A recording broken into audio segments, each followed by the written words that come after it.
আলাম ইয়ানি লিল্লাযীনা আমানু আন তাখশা কুলুবুহুম লিযিকরিল্লাহ। আল্লাহ বলে, আমার ইমানদার বান্দা, আমি আল্লাহর ভয়ে, আমার স্মরণে, আমার জিকিরে, আমার গোলামির জন্যে তুমি বান্দা মোমেন দিলটা নরম হওয়ার সময় ইমানদার আজও কি হয়নি? 30 বছর ধরে সুদ খাচ্ছেন, হায় বাবা ছেড়ে দেওয়ার টাইম আজও কি হয়নি? 60 বছর ধরে বিড়ি সিগারেট খান, আহা আল্লাহর বান্দা আজও কি ছেড়ে দেওয়ার টাইম হয়নি? আজকে 30 বছর ধরে দাড়ি কাটছেন, প্রতিদিন আল্লাহর নাফরমানি করছেন, আহা বন্ধু আজও কি সময় হয়নি? খোদার 365 দিন কোনোদিন তুমি ফজরের নামাজ পড়লা না যুবক, তাইলে আর কোনোদিন কি তোমার নামাজের সময় হবে না? তুমি কি আর ভোরের সূর্য দেখবা না? তুমি কি আর ভোরের আলো দেখবা না? তুমি কি ফজরের সেজদা দিবা না? তুমি কি ভোরবেলা তোমার মনিবের গোলামি করবা না?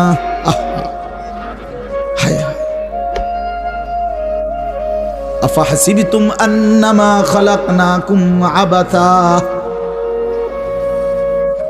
আল্লাহ বলে, বান্দা তাহলে কি এই ভেবেছো আমি তোমাকে অনর্থক বানিয়েছি? ও আন্নাকুম ইলাইনা লা তুরজাউন। আল্লাহ দ্বিতীয় প্রশ্ন করেছেন, বান্দা বলো তো, তুমি কি এই ভেবেছো, তুমি কি এই মনে করেছো নাকি আমি আল্লাহর কাছে তুমি ফেরত আসতে হবে না? উত্তর দেন, হ্যাঁ যেতে হবে কি না? হাসলেও মরতে হবে, কাঁদলেও বন্ধু মরতে হবে, সুখের সাগরে ভাসলেও মরে যাবে, দুঃখের পাহাড়ে পড়ে গেলেও মরে যাবে। 3 বেলা খাবার পূর্ণ জুটলেও মৃত্যু হবে, অভুক্ত ক্ষুধার্ত আর দারিদ্র হলেও মরে যাবে, মৃত্যুবরণ করতেই হবে। কুল ইন্নাল মাউতাল্লাযী তাফিরুনা মিনহু ফাইন্নাহু মুলাকীকুম।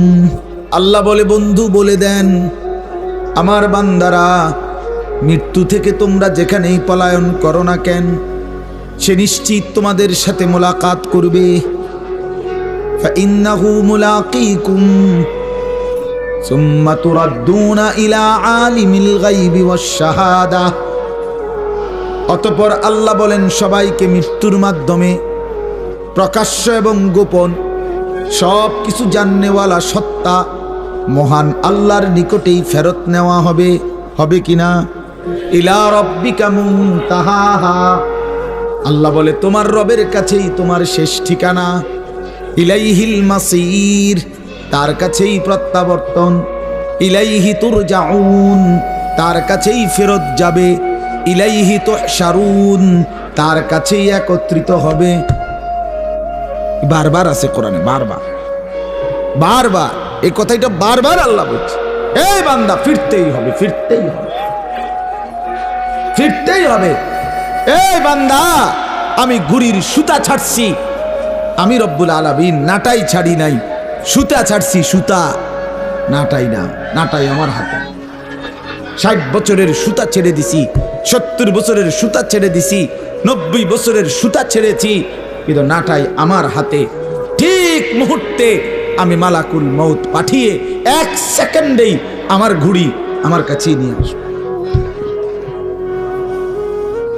মা তাসবিকু মিন উম্মাতিন আজালাহা ওয়া মা ইস্তাখিরুন।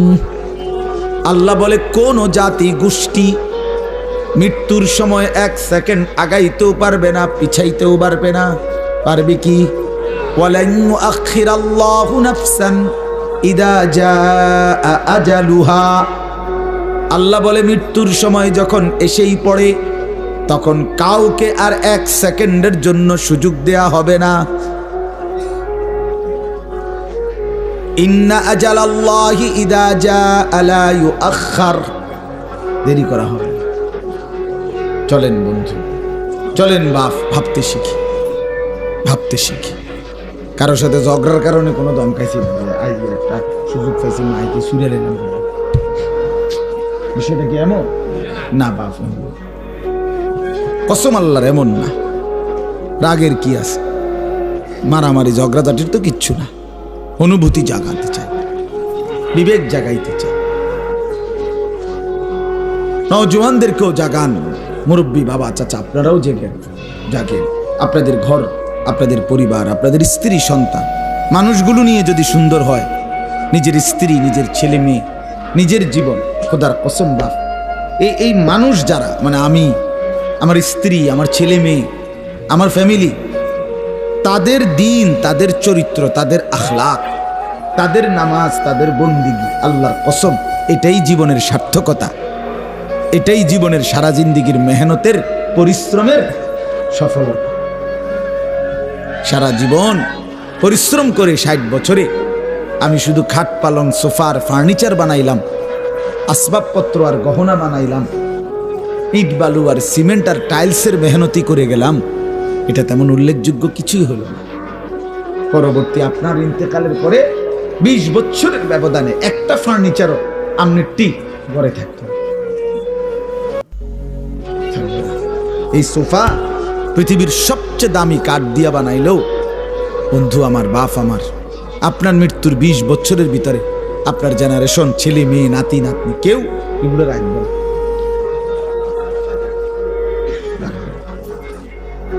বলবে এগুলো এখন আর চলে না, এই ডিজাইন ওনার চলে না, ফেলাও এগুলো। কেউ যদি বলে এরে পুত, এই বেটা, তোর আব্বারে আমি নিজে দেখছি রে, রৌদ্রের মধ্যে মেস্তুরির সামনে দাঁড়াই আসিল টাটকা রোদে, কি কষ্ট করে যে বানাইছে তোর আব্বা নিজে থেকে, তুই এত কষ্টের বানানো তোর বাবার জিনিস ফেলে দিস না। ছেলেটা বলবে না কাকা কি কর, জিনিস চলে না, এটি লইয়া বইয়া থেকে লইব, ঠিক কিনা বলেন? এটা চলে না। এই সোফা এখন চলে না, তো এই খাট এখন চলে না, এগুলো এখন নিয়ে বসে থাকলে হবে না। তাহলে এই দুনিয়ার এই আসবাবপত্র বন্ধু বাপ, এগুলো চলে না, কিন্তু আল্লাহর কসম সেজদা চলতেই থাকবে, জিকির চলতেই থাকবে, আল্লাহর রাস্তার সাদাকা চলবে, রোজা চলবে, একেবারে জান্নাত পর্যন্ত আপনার হাতে ফেরত দিবে। আররাফাহা লাহুম, আররাফাহা ইয়ারিফুনাহা, কোরআনে আছে, তাফসীরে লিখছে, আল্লাহ তাআলা জান্নাতের মধ্যে জান্নাতি বান্দাকে তার দুনিয়ার প্রত্যেকটা আমলের কোনটার বিনিময়ে কতটুকু দিছে নিয়ামত জান্নাতে, এটা আলাদা আলাদা দাগ নম্বর, খতিয়ান নম্বর, বিএস নম্বর, সিএস নম্বর, আরএস নম্বরের মতো মিলাইয়া দিবে। এ বলে দিবে 5ই মার্চ 2024 রোজ মঙ্গলবার 10:47 সময় ফেরেশতা বলে, আপনি যে একবার সুবহানাল্লাহ পড়ছিলেন, এই সুবহানাল্লাহর বিনিময়ে আপনি জান্নাতের এইটুকু নিয়ামত পাইছেন, বুঝে নেন।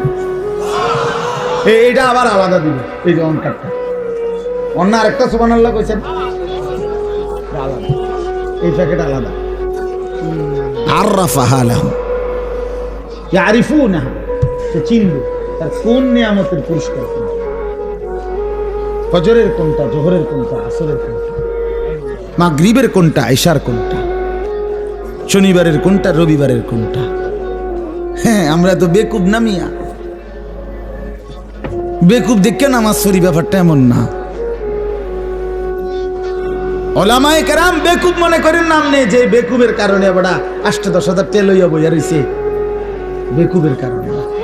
সিটারি কেমনে করণ লাগে এটা সবাই বুঝে, বাটপারি কেমনে করতে হয় এটা না বুঝার কি আছে, আরেক সিটারের লগে সপ্তাহখানিক থাকলেই তো এটা বুঝন যায়, এটা না বুঝার কি আছে, কি হুজুর কোন তে বেটা 3টা কমলা ফাঁসা দিয়ে কেমনে ডজন মিলায়, এটা লেগে বুঝি ঢাকা ইউনিভার্সিটি ডিগ্রি লাগে, এই বাটফারের লগে থাকলেই তো। ওজনে কেমনে কম দেয়, এটার জন্য কুমিল্লা বিক্রি কলেজ থেকে অনার্স লাগবে, এই সিটারের লগে থাকলেই তো। দোস্ত কোন ফাঁকি দিয়ে কমটা দেন, আমি হেঁটে করবো 3টা দিন তুই শুধু খেয়াল করবি কেমন হয় যে কাস্টমার ঠকা, এরপরে তুইও পারবি, এটা তো ঠিকই, তো সবাই তো পারবে। দুনিয়া না বুঝার কি আছে বলেন বাপ? ওলামায়ে কেরাম বলেন, দিনদার বলেন, হালাল উপার্জনকারী বলেন, আল্লাহর কসম আখিরাতকে ভয় করে, পরকালের ফিকির করে, মালিকের সামনে দাঁড়ানোর ফিকির করে বলে, বরং আপনার চাইতে কোটি গুণ বেশি চালাক, বুদ্ধিমান। কারণ দুনিয়া লুভী, হারামখোর, সুদখোর, ঘুষখোর, দুর্নীতিবাজ, অবৈধ উপার্জনকারী, চরিত্রহীন মানুষ, সে তার লাভ লোকসান সবটাই হিসাব করে দুনিয়া নিয়া। এক ইমানদার, তার পরিকল্পনা আরো সামনে, তার টার্গেট আরো সামনে, তার বুদ্ধি বিবেচনা আরো সামনে। সে টার্গেট করে জান্নাত পর্যন্ত। সে বুঝে আমি এখানে থামলে হবে না, আমাকে কবরে যেতে হবে। আমি কবরে থামলে হবে না, আমাকে হাসরের মাঠে যেতে হবে। আমি হাসরের মাঠে থামলে হবে না, আমাকে মিজানের পাল্লার কাছে যেতে হবে। আমি মিজানের পাল্লায় থামলে হবে না, আমাকে ফুলসেরাতে যেতে হবে। আমি ফুলসেরাতে থামলে হবে না, আমাকে জান্নাতে ঢুকতে হবে।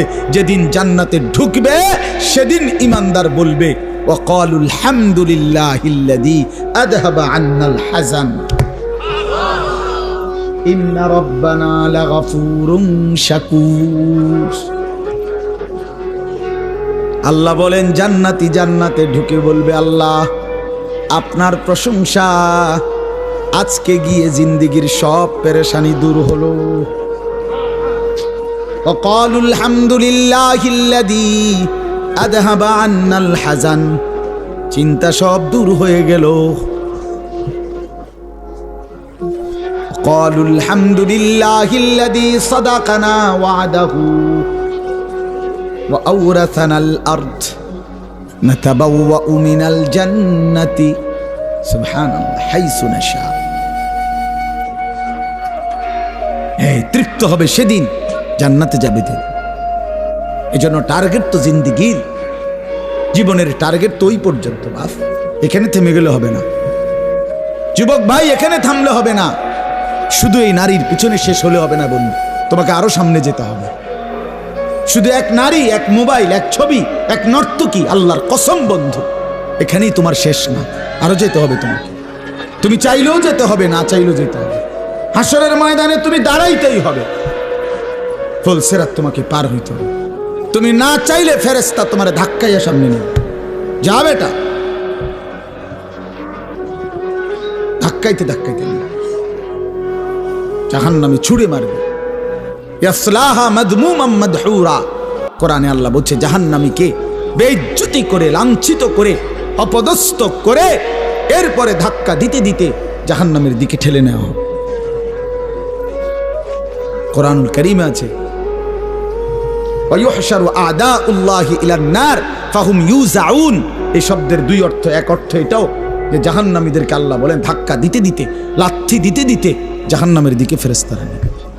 জাহান্নামী বলবে, দোস্ত ভদ্রচিত ভাবে হাঁটাইয়া নাও, লাথি উষ্টা দাও কা জামু, তো আমি জাহান্নামেই জামু, কিন্তু এরকম শুরু করলে না। ফেরেশতা বলবে, দোস্ত সিস্টেমে লাথি হাঁটাইয়া নাও, সিস্টেম না, সিস্টেম না থাকলে আমি করতাম না। সিস্টেম অনেক অনেক আপনার ফাস্ট ফুডের দোকান, ওই যে এখানে বার্গার বুর্গার ব্যাস এগুলো আছে না, ফাস্ট ফুডের জিনিস, এর মধ্যে কোনো টুলে নাই, বই না, সিস্টেমে খারাই খাওয়া অনেক। আপনি শহরে দেখবেন কোনো বসার কিছু নেই, সিস্টেমে হলে আমরা দাঁড়াইয়া খাইতে।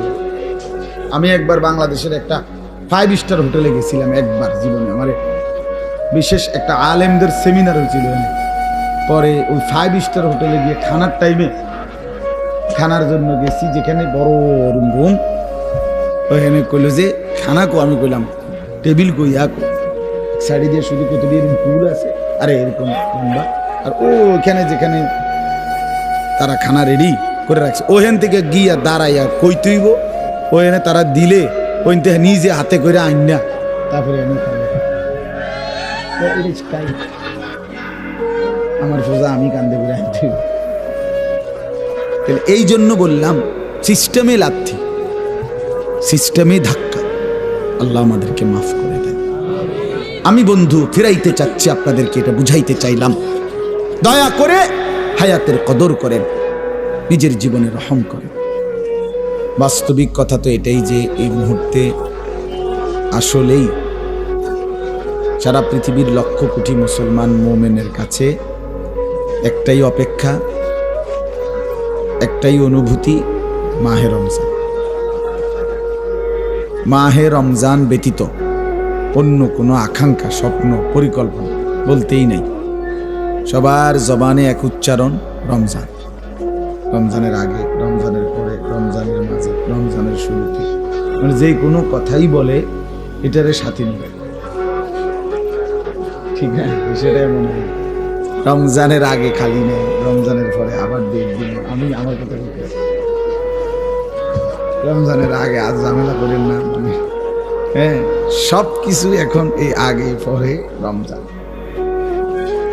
রমজানের প্রথম দশক উমরায়, রমজানের শেষ দশক এতেকাফ, মাঝখানের সময় বাসায়, মাদ্রাসায়, এই সব মিলাইয়া রমজানের প্রস্তুতি। বাসায়, মাদ্রাসায়, ভাই বোনদের সাথে কথাবার্তায়, সব কিছুতেই আলহামদুলিল্লাহ মুমিনের জবানে এখন শুধুই রমজান, শুধুই রমজান। এটা রমজানের একটা বরকত যে আল্লাহ তাআলা রমজান আসার আগেই রমজানের একটা আবহ, রমজানের একটা পরিবেশ আল্লাহ তাআলা চারদিকে করে দিচ্ছে। সুবহানাল্লাহ।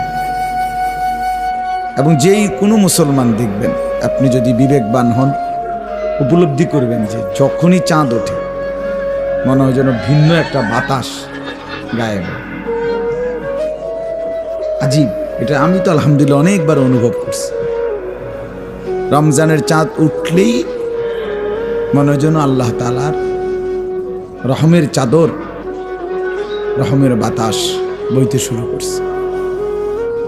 এজন্য বাপ, মূল কথা এটাই, প্রথম কথা, যেই মুহূর্তে আমাদের আবেগ, অনুভূতি, অপেক্ষা শুধুই আল্লাহর কাছে সবচেয়ে বেশি দিলের তামান্না যে আল্লাহ রমজান পর্যন্ত পৌঁছিয়ে দেয়। রাসূলুল্লাহ সাল্লাল্লাহু আলাইহি ওয়াসাল্লাম রমজানের পূর্বে 3টি কাজ বিশেষভাবে করতেন।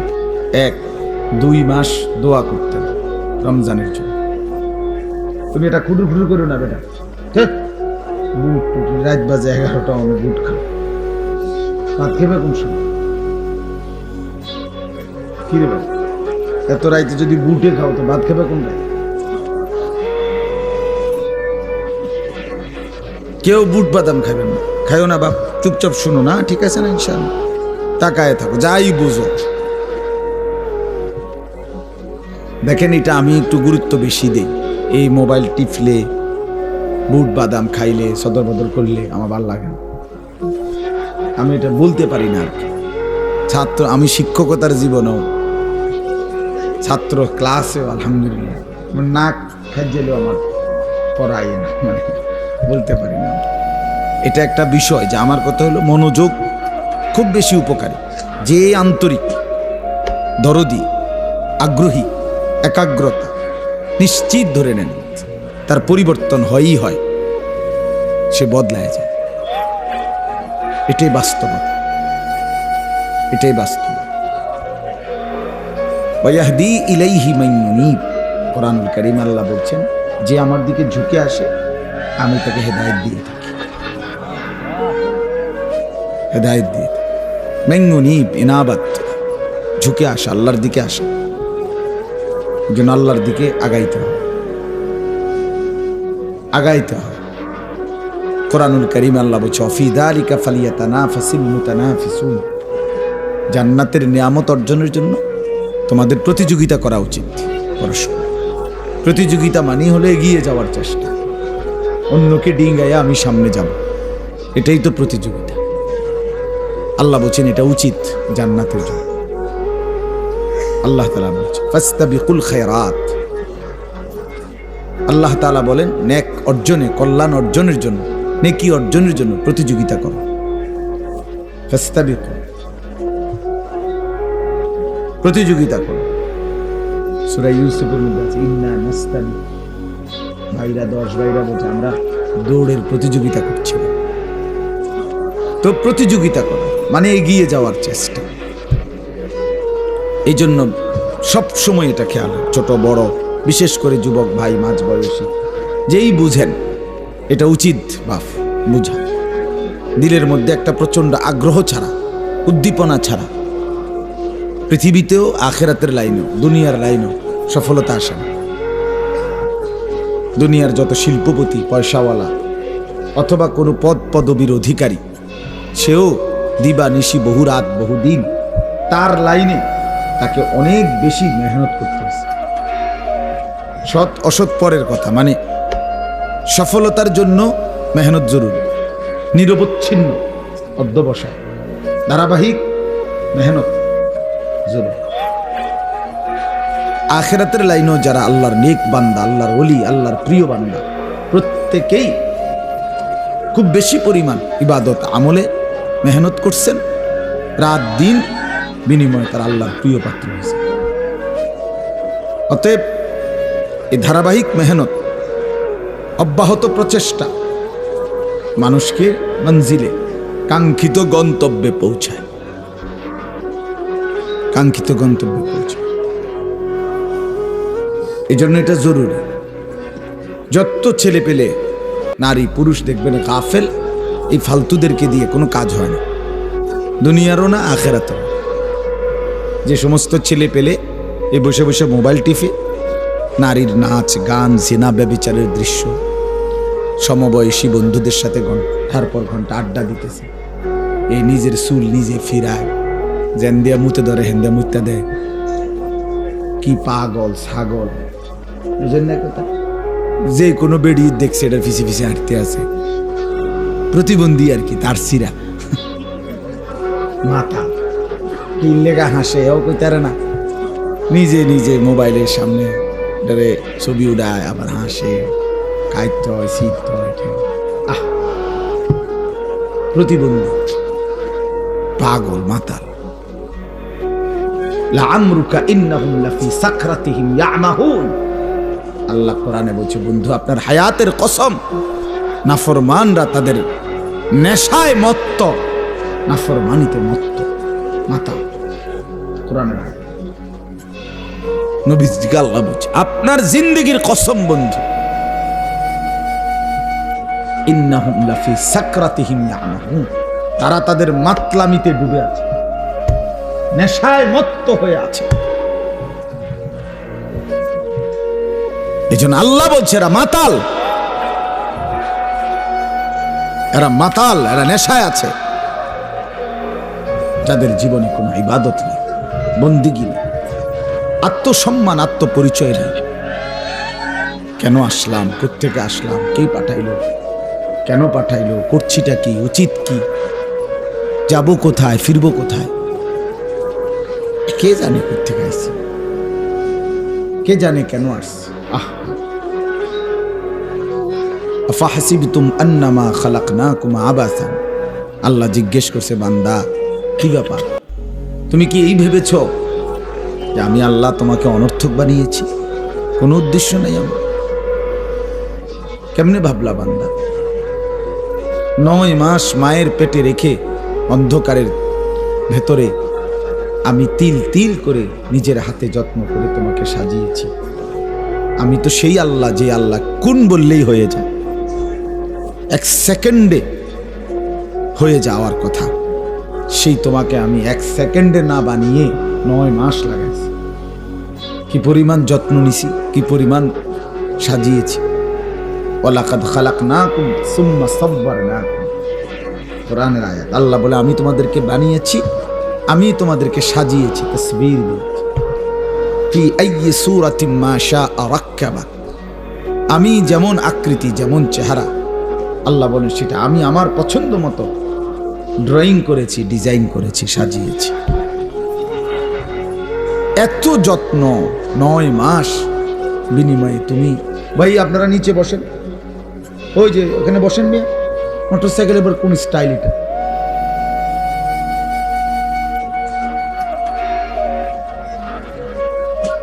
তো আমি এটা সবসময় দায়িত্ব বোধ করি, আমার চোখের সামনে যতক্ষণ যে কয়জন, তাদের ব্যাপারে আমি আমার কাছে এটা আমানত। কথা বুঝছেন না? নজরের বাহিরে যে তারে নিয়ে আমার কোনো পেরেশানি নেই, কিন্তু চোখের সামনে যারা, তাদের সময় আমার কাছে আমানত। কাজে আমি এটাকে সর্বোচ্চ উত্তমভাবে ব্যয় করার চেষ্টা করা আমার দায়িত্ব, আমার জিম্মাদারি এটা। এই জন্য আমি খুব নজর রাখি, ডানে বামে খেয়াল চেষ্টা করি যে খামখেয়ালি কেউ না করো। তাইলে বাপ আল্লাহ তাআলা বললেন, বান্দা তোমরা কি এই ভেবেছো আমি তোমাদেরকে অনর্থক বানিয়েছি? তো উত্তর দেন। উত্তর দেন না কেন? আল্লাহ জিজ্ঞেস করছে তো। বলেন না আপনাদের, আমরা সবাই উত্তর দেন যে আল্লাহ আপনাদেরকে জানতে চাচ্ছে যে আমার বান্দা তোমরা কি এই ভেবেছো আমি তোমাদেরকে অনর্থক বানিয়েছি? সবাই উত্তর দেন। যদি উত্তর দিয়ে থাকেন তো এবার আপনি আপনার হিসাব বলেন। সারাদিনে যারা এক ওয়াক্ত নামাজ পড়েন নাই, ছেলেরা তোমরা যারা পড়ো নাই, তো বাপ তুমি বলো তোমাকে আল্লাহ তাআলা কি জন্য বানাইছে? সারাদিনে যারা দিবানিশি মোবাইলে নাচ গান উলঙ্গ ছবি দেখো, দোস্ত বলো তুমি অপদার্থকে, তুমি অসভ্যকে আল্লাহ কেন বানাইছে? তোমার সাথে জানোয়ারের তফাৎ কি? বলো ভাইয়া। গত 1 বছর ধরে যারা কোনোদিন খোদার 365 দিনে ফজরের নামাজ পড়লা না, তুমি বলো বন্ধু তোমার পরিচয় মানুষ কেন? কিভাবে তুমি মানুষ? কোন সূত্রে তুমি মানুষ? ভাত খাও দেখা তো জন্তু জানোয়ার খায় না, কথা কর না কেন? তুমি পেশাব পায়খানা করো দেখা মানুষ, তো জন্তু জানোয়ার পেশাব পায়খানা করে না। তুমি ঘুমাও দেখা মানুষ, তো জন্তু জানোয়ার ঘুমায় না। তোমার যৌন চাহিদা, জৈবিক চাহিদা আছে এই জন্য মানুষ, তো জন্তু জানোয়ারের জৈবিক চাহিদা নাই। গরু ছাগলের ছাওয়া হয় না, কুকুর বিড়ালের বাচ্চা হয় না, তো কি সূত্রে তুমি মানুষ? ওই ভাই মোবাইলটা নামান, মোবাইলটা নামান, এমনি শুনেন, আমার দিকে তাকায় শুনেন, নামান, এটা নামান, হাতে ধরে মোবাইল ধরে নেন। আপনি ফিকির করেন, মোবাইলে অনেক ওয়াজ আছে, হাজার হাজার লাখ লাখ ওয়াজ, সব বক্তার, আমাদেরও আছে, অন্য বক্তাদেরও আছে। হুজুরারে হোতাইয়া, কাজ করিয়া, শীত করিয়া, টানাইয়া, লম্বা করিয়া, ঘাড় করাইয়া, সব ধরনের ওয়াজ আছে। বুঝেন নাই কথা? দোস্ত এ সামনাসামনি শুনি বলেন কিভাবে আমি আমার পরিচয় বুঝাই দেই। আমি যে মানুষ, আমি যে ছাগল না, আমি যে গরু না, কুকুর না, বিড়াল না, আমি যে কুকুর না, শুকর না, তফাৎ কোথায়? তফাৎ কোথায়? আমার বন্ধু বলেন, বেনামাজি ছেলে বলো মিয়া, আজকের সারাদিনে যারা 1 ওয়াক্ত নামাজ পড়ো নাই, দাঁড়াও বলো অপদার্থ পৃথিবীতে কেন আসছো? কত লক্ষ নারী দেখলে শখ মিটবে? কত উলঙ্গ ছবি দেখলে তৃপ্তি হবে? আর কত সুদের টাকা গুনলে অভাব যাবে? আর কত টাকা কিস্তি নিলে আপনার সংসারের অভাব ঘুচবে? বলেন না ফরমান, হারামখোর, সুদখোর, বলেন। আর কত টাকা নিলে, আর কত টাকা টার্গেট? আরে না ফরমান, আর কয়দিন পরে অভাব যাবে? কোন হারামখোরের অভাব শেষ হয়েছে কোন দিন? বলেন মিয়া, একটা সুদখোরের নাম বলেন যে ওই সুদখোর ঘোষণা দিছে যে এখন থেকে আর কোনোদিন আমার আর কোনো টাকা লাগবে না। ওই ওই ওই হারামখোরকে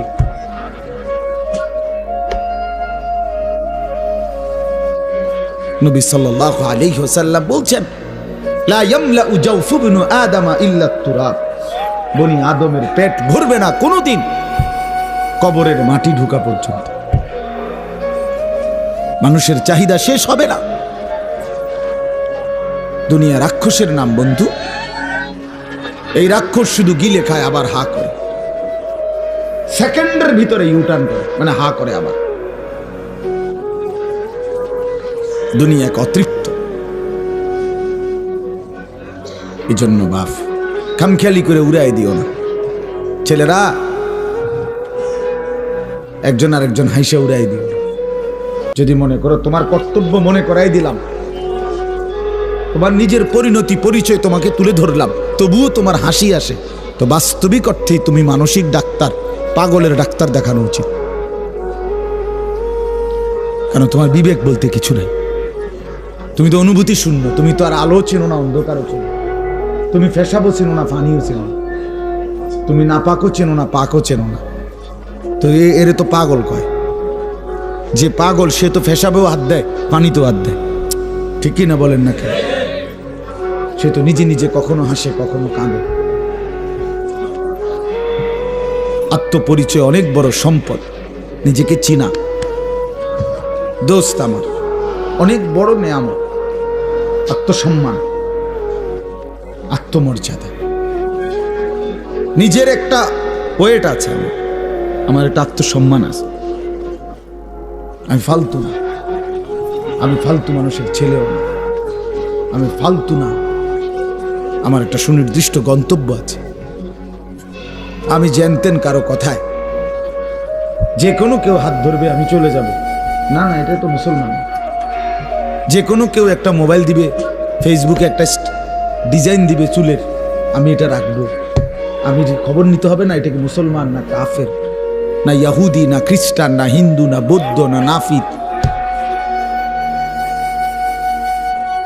যাদের ডিজাইনে চুল রাখছো, যদি এটা কোনো মেথরের ডিজাইন হয়, প্রথমে এই ডিজাইন যদি কোনো মেথরের বানায় থাকে, তখন কথা বলেন না কেন? এই বিশ্রী কাটিংয়ের এই চুল, প্রথমে এই ডিজাইনটা যদি চরিত্রহীন, যে সারাক্ষণ জিনা ব্যভিচার, বেশ্যাখানা, পতিতাখানার মধ্যে যে জীবন যৌবন নষ্ট করে, এমন কোনো অসভ্যের যদি ডিজাইন হয়, তো তুমি কার লগে গিয়া মিলাইলা? কথা বলেন। আমি তো বলতে পারি, আমরা বলতে পারি দাড়ি আপনি আমার রসুল সাল্লাল্লাহু আলাইহি সাল্লাম থেকে নিয়েছি, টুপি আমি কোত্থেকে নিলাম, আমার রসুল থেকে নিয়েছি, চারদিকের সমান চুল আমার রসুল সাহাবায়ে কেরাম থেকে নিয়েছি, পাঞ্জাবি আমি কোত্থেকে নিলাম, আমার রসুল কামিজ পাঞ্জাবি পরতেন, লুঙ্গি আমি কোত্থেকে নিলাম, আমার নবী সাল্লাল্লাহু আলাইহি সাল্লাম মৃত্যু পর্যন্ত লুঙ্গি পরিধান করছেন। মিসওয়াক আমি কোত্থেকে নিলাম, আমার রসুল সাল্লাল্লাহু আলাইহি সাল্লাম মৃত্যুর শেষ মিনিট, আখিরি মৃত্যু পর্যন্ত তিনি মিসওয়াকি কি করেছেন, ব্যবহার করেছেন। আমি তসবিহ কোত্থেকে নিলাম, রাসূলুল্লাহ সাল্লাল্লাহু আলাইহি ওয়াসাল্লাম আজীবন আল্লাহ তাআলার জিকির তাসবিহাত আদায় করছেন। তুমি বলো মিয়া, তুমি বলো আমি টয়লেট পেপার কেন? রাসূলুল্লাহ সাল্লাল্লাহু আলাইহি ওয়াসাল্লাম সাহাবায়ে কেরাম আমৃত্যু ওযুতে, আরে পেশাব পায়খানার মধ্যে ঢিলা কুলুক ব্যবহার করছে। আমারটা আমি বললাম, তোমারটা বলো। বলো ছেলেরা, বাবারা বলেন, এই বিড়ি খান না বুড়া মিয়া, আমনে বলেন আমনের এই বিড়ির মডেল আপনি কার থেকে নিছেন? 60 বছর বয়সে এখনো বিড়ি খান, শরম কোন দিন আসবে মিয়া? এত বড় বুড়ো মানুষের এত এখনো আক্কল হয়েছে না? 60 বছর বয়স, এখনো সাদওয়ানে বেডির নাচ সান। কত বড় বেহায়া বেড়াই তুমি, এরকম বুড়ো মানুষ এরকম বেদ্য হয়নি, এরকম বেহায়া হয়নি।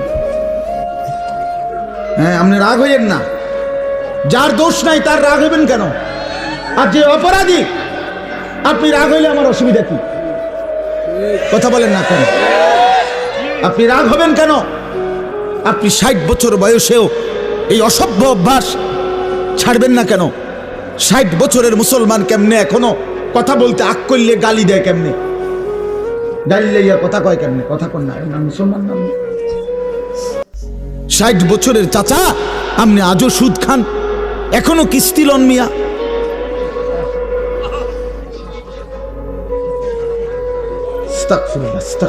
আজও সময় হয়নি